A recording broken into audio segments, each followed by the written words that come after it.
Hello प्यारे विद्यार्थियों, कैसे हो आप लोग। उम्मीद है बहुत अच्छे होंगे। तो आपने अभी तक प्रेजेंट इंडेफिनिट टेंस का अध्ययन अच्छे से कर लिया है, और नहीं किया तो प्लीज़ इसके पहले का वीडियो देख करके प्रेजेंट इंडेफिनिट टेंस को आप रिवीजन कर लेना। अब हम पढ़ते हैं पास्ट इंडेफिनिट टेंस। पहचान, हर टेंस की हम अलग अलग पहचान पढ़ेंगे। प्रेजेंट इंडेफिनिट की टेंस में उसकी पहचान थी ता है, ती है, ते है। वो प्रेजेंट में आदतें दिखाता था, यहाँ में पास्ट की कोई आदत होगी। उसमें ता है, ती है, इसमें ता था, ती थी, ते थे। जैसे वो स्कूल जाता था, वो शाम को घूमने जाता था, वे खेलते थे। अथवा या ये राम ने खाना खाया आदि हिंदी वाक्यों के अंत में आते हैं। दूसरी चीज, इससे पास्ट हैबिट यानी भूतकाल की कोई आदतों का बोध होता है। भूत में कोई आदतें, ठीक है, जैसे वो रोज सुबह सुबह घूमने जाया करता था, ये सुबह घूमने की उसकी आदत थी पहले की। या फिर कोई पास्ट में यानी भूतकाल में कोई पॉइंट ऑफ टाइम का कोई पॉइंट होगा। जैसे लास्ट मंडे, वह लास्ट मंडे जोधपुर गया, ठीक है। लास्ट ईयर, हरी लास्ट ईयर यानी पिछले साल लंदन गया आदि शब्दों का अंग्रेजी वाक्यों में प्रयोग होता है। अब इसमें हेल्पिंग वर्ब, तुलना जरूर करना। प्रेजेंट इंडेफिनिट की हेल्पिंग वर्ब थी डू एंड डज, इसमें हेल्पिंग वर्ब है डिड। उसके जैसा ही है, उसमें डू और डज इंट्रोगेटिव नेगेटिव यूज होते थे। अफर्मेटिव सेंटेंसेस में डू डज का प्रयोग नहीं होता था। इसी प्रकार इसमें भी हेल्पिंग वर्ब का प्रयोग सिर्फ नेगेटिव एंड इंट्रोगेटिव सेंटेंसेस में ही होता है, अफर्मेटिव में नहीं। आप इसको नोट कर लो अपनी नोटबुक में, ठीक है, आराम से लिख लो, लेकिन सुंदर है, सुंदर सुंदर अक्षरों में लिखा, ताकि आप जब भी भविष्य में इसका रिवीजन करें तो आपके लिए बड़ी सावधानी रहेगी, बड़ी सहूलियत रहेगी, ठीक है। लिख लो इसको। पढ़ते हैं अफर्मेटिव सेंटेंस। अफर्मेटिव जिसमें कोई प्रश्न नहीं पूछा जाता, जिसमें कोई मना भी नहीं किया जाता, यानी वो जो नेगेटिव नहीं है और वो इंट्रोगेटिव नहीं है। उसका स्ट्रक्चर होगा subject plus MV2 plus object plus remaining part of the sentence, यानी वाक्य का बचा भाग। अब MV2 का मतलब मैन वर्ब का सेकंड फॉर्म। मैन वर्ब का जैसे मैं आपको बताऊं, देखो, या मैन वर्ब का MV1, MV2, MV3, okay, alright. यार मैं समझा देता हूं इसको। What is MV1, MV2 and MV3? ये क्या है? मैन वर्ब का फर्स्ट फॉर्म, मैन वर्ब का सेकंड फॉर्म, थर्ड फॉर्म। तो जैसे होता है गो, वेंट, गोन। अब समझ में आया? ये first form, second form, third form हो गया, ठीक है ना। गो, वेंट, गोन, ओके। और भी आप राइट, रोट, रिटन। ये वर्ब जो है फर्स्ट फॉर्म, सेकंड फॉर्म, आप कोई किताब उठा के कम से कम 100 वर्ब के आसपास आप उनका हेल्पिंग, ये मैन वर्ब का first form, second form, third form आप याद करना आपके काम है। कि कोई भी बुक उठा लो आप, या गूगल में आप सर्च कर सकते हो, फॉर्म्स ऑफ द वर्ब आपको सामने मिल जाएगा। यू जस्ट टाइप करो फॉर्म्स ऑफ वर्ब, बहुत सारी मिलेगी, आप याद करना, ये काम आएगी। सेकंड फॉर्म हमें सिर्फ पास्ट इंडेफिनिट के अफर्मेटिव सेंटेंस में यूज होगी, और सेकंड फॉर्म का कहीं भी प्रयोग नहीं होगा। ये रफ है, इसको आप लिखना नहीं, इसको नोटबुक में लिखना नहीं है। सेकंड फॉर्म का प्रयोग सिर्फ पास्ट इंडेफिनिट में होता है, वो भी अफर्मेटिव सेंटेंस में, नेगेटिव इंट्रोगेटिव में कहीं यूज नहीं होता, इसी सिर्फ एक ही जगह। और थर्ड फॉर्म का प्रयोग तो परफेक्ट टेंस होगा, present perfect, past perfect, future perfect में होगा, ठीक है। तो ये वर्ब आप अलग से याद करना, कोई दिक्कत नहीं, इस नोटबुक में लिखने की जरूरत नहीं। अब उदाहरण लेते हैं। राम कल स्कूल गया। राम कल स्कूल गया। अब देखो, सब्जेक्ट कौन है? राम हो गया। मैन वर्ब कौन है? गो। गो का फॉर्म क्या? Go, went, gone. तो गो का या वेंट होगा। मैन वर्ब का सेकंड फॉर्म हो गया। अब ऑब्जेक्ट कौन है? कहाँ गया राम? स्कूल। तो to Ram went to school. अब उसके बाद जो बच गया, क्या बचा? कल। Ram went to school yesterday. ठीक है, ये हो गया Ram went to school yesterday. समझ में आया? ये तो हो गया आपका, यहां ध्यान रखना। बाकी आप बनाओ। अब करते हैं next, negative sentence. Number B में नेगेटिव सेंटेंस।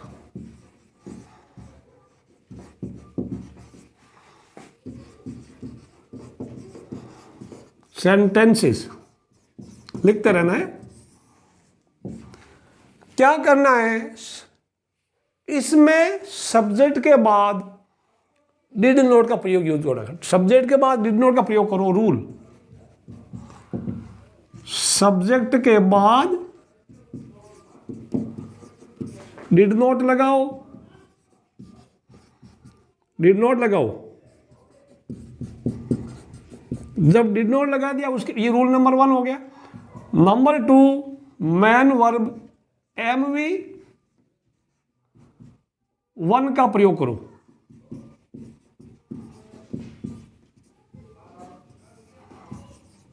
ये लिख लो, सब्जेक्ट के बाद हेल्पिंग वर्ब होगा और मतलब उसके बाद में डिड आएगा। जैसे ही डिड आया तो मैन वर्ब का फर्स्ट फॉर्म यूज होगा, MV1। This is MV1। Man verb का फर्स्ट फॉर्म का प्रयोग करो।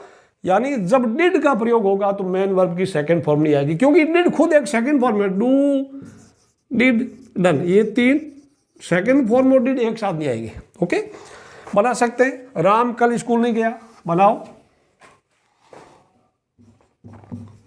स्ट्रक्चर लिख सकते हैं। Let's write the structure.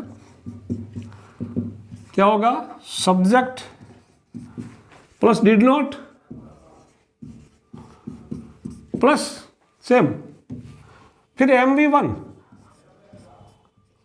Plus object. मैंने बता दिया बच्चों, सेकंड फॉर्म का प्रयोग सिर्फ अफर्मेटिव सेंटेंस में ही होगा और कहीं नहीं होगा।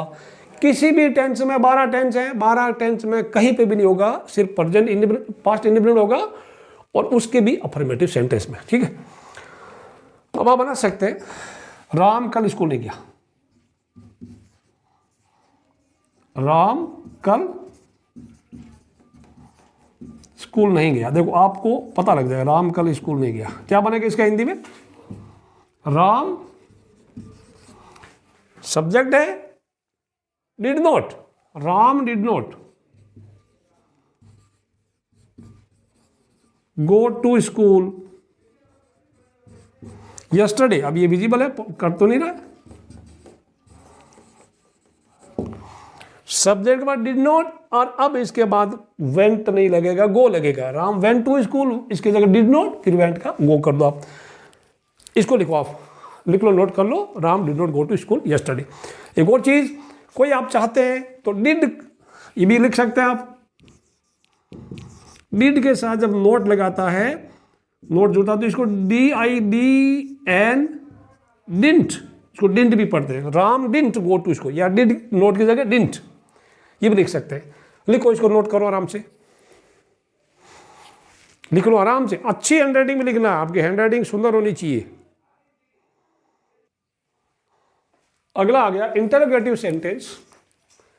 इंटरोगेटिव सेंटेंस में पहले आप करो यस नो वाले। पहले यहां लिख दो, राइट यस नो वाले। पार्ट 1 आप लिखो यस नो वाले। ये यस नो वाले हैं पहले, जिनके उत्तर हम यस नो में दे सके कि भी क्या तुम स्कूल जाते हो। हिंदी में क्या से शुरू होते हैं? क्या तुम स्कूल जाते थे? क्या तुमने उसे मारा? ठीक है, तो इसमें help, rule number 1, helping verb का प्रयोग सेंटेंस में सबसे पहले करना। अंग्रेजी बनाते वक्त हेल्पिंग वर्ब मतलब डिड का प्रयोग। जब जब भी डिड आएगा तो मेन वर्ब की फर्स्ट फॉर्म में आएगी, सेकंड फॉर्म में आएगी। ठीक है, MV1 का प्रयोग करो। Structure HV plus subject plus MV1 plus object, ये ध्यान रखना। तो जैसे उदाहरण बताऊं, क्या राम ने कुत्ते को धीरे धीरे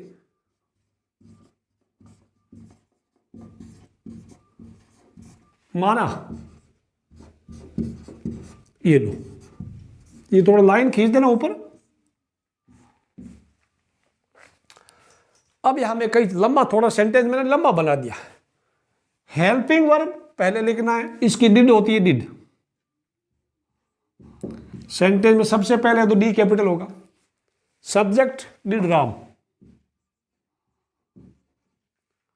अब मैन वर्ब क्या हो गया? वर्ब क्या, क्रिया क्या? मारना। तो मारना को बोलते हैं बीट। बीट मीन्स मारना या पीटना, या मारना के मतलब किल नहीं है, ठीक है ना। पीटा लिख दो, यू कैन राइट पीटा, ठीक है। धीरे धीरे पीटा, पीटना। मारना अलग होता है किल, बट हिंदी में हम लोग उसने उसको मारा है, उसकी पिटाई की, ठीक है। तो हम लोग पीटना वाला यूज करेंगे। Did Ram beat, beat bat beaten. अब डिड राम बीट, अब या एक कुत्ता कर दो या बीट द डॉग, ये हो गया मैन वर्ब ऑब्जेक्ट। उसके बाद आ गया वाक्य का बचा भाग। अब क्या चीज है? धीरे धीरे, धीरे धीरे वो क्या बोलते हैं? स्लोली, ठीक है। अच्छा, यहां मैं अगर और कर दूं, क्या राम ने कल, मैं अगर कल भी लिख दूं, कल ऐड कर दूं यहां पे कल, तो अब ये कल कहां लगेगा? स्लोली और इसमें धीरे धीरे या कल में से पहले कौन लगेगा? ये एक नई चीज आ गई। ये बच्चों एडवर्ब होता है, क्रिया विशेषण होता है। एडवर्ब मैं आपको बाद में पढ़ाऊंगा। एडवर्ब थोड़ा ध्यान रखना, एडवर्ब यानी क्रिया विशेषण। हिंदी में आपने पढ़ा होगा क्रिया विशेषण, यानी ऐसे शब्द जो क्रियाओं की विशेषता बताते हैं। अब यहां पे दो चीजें, स्लोली, ये भी कैसे? पिटाई की, लेकिन कैसे की? धीरे धीरे। तो ये स्लोली बीट की विशेषता बता रहा है, तो ये भी एक क्रिया विशेषण हो गया। फिर कब पीटा? कल पीटा। पीटने की विशेषता बता रहे कब? ये एडवर्ब है, adverb of place, adverb of manner. तो ये ध्यान रखना, मैं अब तीन इनमें, एक तो मैनर, प्लेस, टाइम। मैनर, आई राइट मैनर ऊपर, आप कहीं नोट कर लो। मैनर हो गया, प्लेस हो गया, टाइम हो गया। मैनर भी तरीका, जगह, और ये समय। ये तीनों चीजें जब आएगी तो जो पहले लिखा है ना, तरीका वहां पहले आएगा, जगह बाद में आएगा सेकंड नंबर पे, समय सबसे लास्ट में आएगा। तो आप एमपीटी याद लो, मैनर प्लेस टाइम। ये रफ में मैं मिटाऊंगा, ये रफ है, आप लिख लो पहले। यहां दो चीजें, मैनर धीरे धीरे और टाइम। तो मैनर पहले आएगा, टाइम आएगा बाद में। यानी स्लोली, तरीका बताया कैसे मारा, धीरे धीरे मारा, जोर से मारा, फास्ट मारा, ठीक है। तो स्लोली, फिर आएगा कल, मीन्स यस्टरडे। ये इतनी चीजें। अब आता, मान लो जगह आ जाती, कुत्ते को कहां मिला? तो यहां पे इसके बीच में, कुत्ते को कमरे में, तो कमरे वाला in the room yesterday, slowly in the room yesterday. ये इतनी चीजें आपको मैं बाद में पढ़ाऊंगा, एडवर्ब मैनर्स वगैरह, एडवर्ब सवा। फिलहाल आप याद रख लो, तरीका जगह समय, तरीका जगह समय, तरीका समय जगह समय। याद कैसे? एमपीटी कर लो, या हिंदी में तजस, याद रख लोगे। तरीका पहले आएगा, जगह बाद में आएगी, और लास्ट में समय आएगा। तजस, तजस दिख रहा है, ये आप रफ में कहीं नोट कर लो, तजस वाली चीजें, ठीक है। उल्टा मत करना। ये हो गया। चलो मैं मिटा रहा हूं, आप इसको नोट कर लो।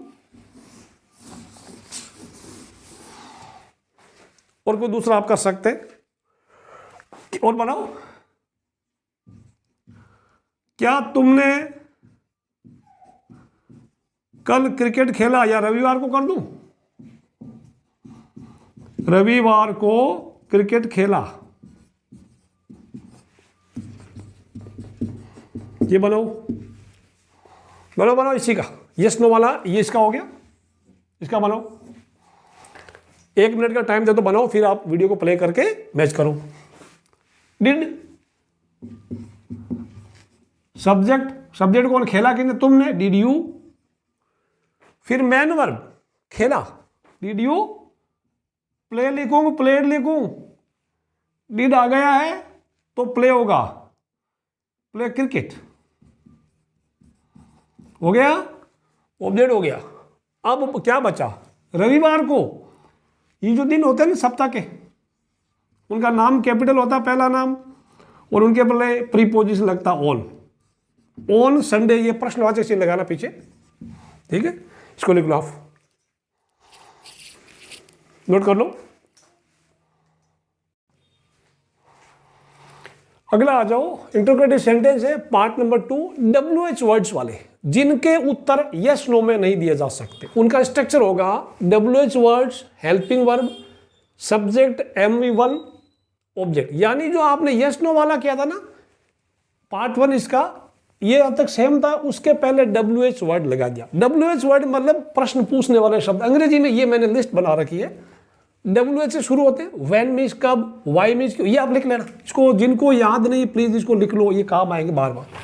व्हेन मीन्स कब, हाउ मीन्स कैसे, और हु मीन्स कौन, विच मीन्स कौन सा, व्हाट मीन्स क्या, वेयर मीन्स कहाँ, हुज मीन्स किसका, हाउ मीन्स कैसे, हु मीन्स किसको, और भी होता है how much, how many, how much, how many, ये होता है, मैं पढ़ाऊंगा इनका प्रयोग। हाउ मच मीन्स कितना, और ये कितने, ये गिन सकते हैं, how many students are present, how much water is there in the glass, ये मात्रा और ये गिनती वाले संख्या होती है। आप इनको लिख लो, पहले इनको पूरे को लिख लो, ये रफ का काम है, अलग लिख लो, फिर मैं इसको मिटा के लिखाऊंगा, ठीक है। ये नोट करो, पहले वीडियो को पॉज करके प्लीज इसको नोट करो, ये भी कर लो। ये कितने, 1 2 3 4 5 6 7 8 9 10 11 12 13, इनको लिखो और याद भी करना, आगे काम आएगा आपका, लिख लो पहले, ठीक। लिख लिया, वीडियो को पॉज करके लिखना आपको। अब मैं इसका उदाहरण देता हूं, क्या बनाएंगे, क्यों वाला। तुम कल स्कूल क्यों गए,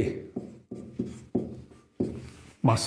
WH वर्ड क्यों का अंग्रेजी की यहां से ढूंढ लो, ये काम आएगा। क्यों क्या क्या, वाई, वाई हेल्पिंग वर्ब, ठीक है। डिड सब्जेक्ट, स्कूल कौन गया, जाना का, ऐसा। तो वाई डिड यू गो आएगा, वेंट आएगा, क्योंकि डिड आ गया है तो गो आएगा, गो टू स्कूल। फिर यस्टरडे, इसके बाद लिख लो, मिटा दो इनको, यस्टरडे, ये मैं मिटा दूं, go to school, interrogative mark लगाना है,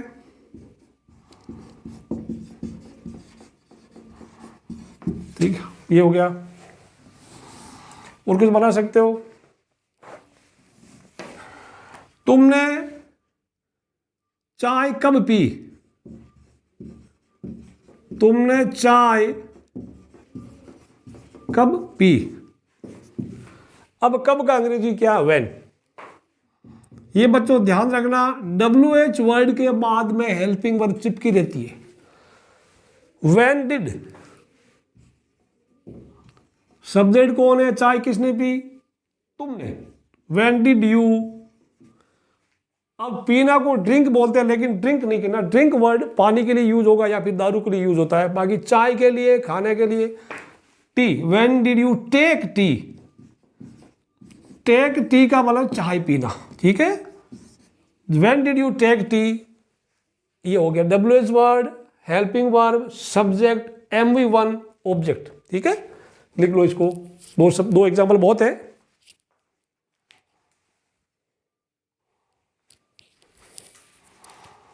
अगला सेंटेंस इंटरोगेटिव नेगेटिव पढ़ेंगे, जिसमें प्रश्न ही पूछा जाएगा और मना भी किया जाएगा। वो भी 2 तरह के होंगे, यस नो वाले। यानी सारे सेंटेंस में ABCD 4 भाग पढ़ेंगे, अफर्मेटिव पढ़ेंगे, नेगेटिव पढ़ेंगे, इंटरोगेटिव पढ़ेंगे, और इंटरोगेटिव का 2 भाग है यस नो वाले। इंटरोगेटिव नेगेटिव पढ़ेंगे, उनके भी 2 भाग यस नो वाले। सभी टेंस में यही चीजें पढ़ेंगे, सभी का स्ट्रक्चर लगभग सेम होगा, स्ट्रक्चर सेम होगा, सिर्फ आपको हेल्पिंग वर्ब ध्यान रखना है। अलग अलग टेंस की हेल्पिंग वर्ब क्या होगी, और मेन वर्ब की फर्स्ट फॉर्म लगती है कि सेकंड लगती है, या आईएनजी लगता है, या थर्ड फॉर्म लगती है, वो ध्यान रखना होगा। यहां पे जैसे कुछ बना है यस नो वाले, क्या तुमने सोमवार को, अब प्रश्न भी है और मना भी है, स्नान नहीं किया, ये लो। मतलब जो पार्ट सी है इंट्रोगेटिव वाला है ना, ऊपर वाला सेम है, सी वाला, सिर्फ सब्जेक्ट के बाद नोट लगाना है। आप रूल लिख सकते हैं, रूल में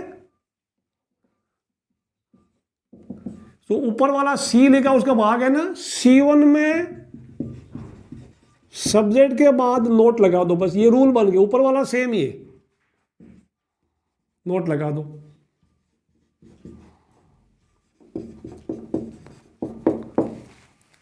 तो या फिर ये स्ट्रक्चर कर लो, ढांचा कर लो। सब्जेक्ट हेल्पिंग वर्ब क्या, डिड, डिड सब्जेक्ट कौन, यू, डिड यू, नोट। अब मेन वर्ब स्नान करना को आप बात करते हैं, BATHE, बात, या फिर टेक ए बात। स्नान करना का मतलब टेक ए बात, ये अच्छा वर्ड है, टेक ए बात, स्नान करना। इसको लिख लो गए अपनी डायरी में, स्नान करना लिख लो। Did you not take a बात,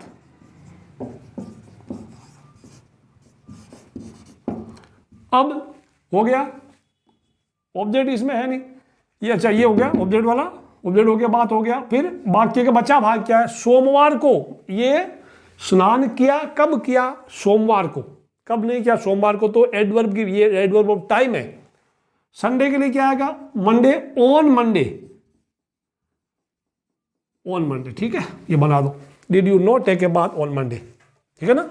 या कभी कभी आप चाहते हैं कि मैं डिड और नोट, डिड और नोट बोल रहे, हम तो पक्के दोस्त हैं, हमें जुदा मत करो, तो ये दो ही विकल्प है, या तो नोट को उठा के वहां ले जाओ, या डिड को यहां लाओ। लेकिन डिड हेल्पिंग वर्ब है, अपनी जगह से हिलेगा नहीं, नोट को बोलेगा तू मेरा दोस्त बने रहना चाहता तो उठ के अपने पास आ जा, डिड के पास चला जाएगा। आप इसको कर सकते हैं ऐसे भी, तो डिड नोट, या did plus not didn't, didn't you, बाकी सेम, टेक ए बात, ठीक है, on Monday, didn't you take a bath on Monday. अगर डिड और नोट को पास लिखाना है तो डिड नोट नहीं लिखना यहां पे, डिडंट, अदरवाइज वरना डिड यू नोट, ये ठीक है। लेकिन आपको दोनों पढ़ना जरूरी है, क्योंकि आप कहीं की किताबें पढ़ेंगे, अखबार पढ़ेंगे अंग्रेजी की, तो आपको मिलेगा डिडंट, तो फिर बोलोगे सर आपने तो डिड यू नोट पढ़ा है, इसमें डिडंट क्यों लिखा है, तो आपकी सारी गलत फहमियां यहाँ दूर हो गई, ठीक है। चलिए लिखो, ये हो गया, नोट कर लो इसको, अपनी नोटबुक में लिख लो। अगला आ गया हमारा WH वर्ड्स वाले, जो WH वर्ड से शुरू होते हैं, यानी जिनमें प्रश्न पूछा जाता है साथ में मना भी किया जाता है। अब मैं उदाहरण ले लेता हूं, इसका स्ट्रक्चर हो जाएगा, WH word helping verb subject, मतलब आपने जो यस नो वाला लिखा ना, उसमें तो इसके आगे वाला होगा, और सेम रखना है, आप WH वर्ड को पहले लगा दो, ठीक है। तो सेंटेंस में सबसे पहले WH word and then helping verb लगा दो, ठीक। तो अभी हमारा हो गया जैसे राम कल स्कूल क्यों नहीं गया, एक तो ये हो गया। आप बताओ WH वर्ड क्यों का क्या, वाई, वाई डिड, सब्जेक्ट कौन हो गया, राम, वाई डिड राम, फिर नॉट, MV1 यानी गो टू स्कूल, अब कल को क्या बोलेगा, यस्टरडे।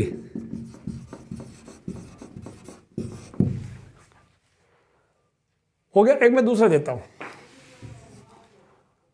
तुम परसों यहां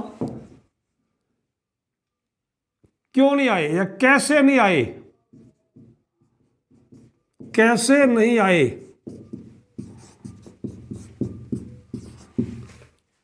ठीक है, तो यहां पे आप करोगे कैसे को क्या बोले, how, how did you not come,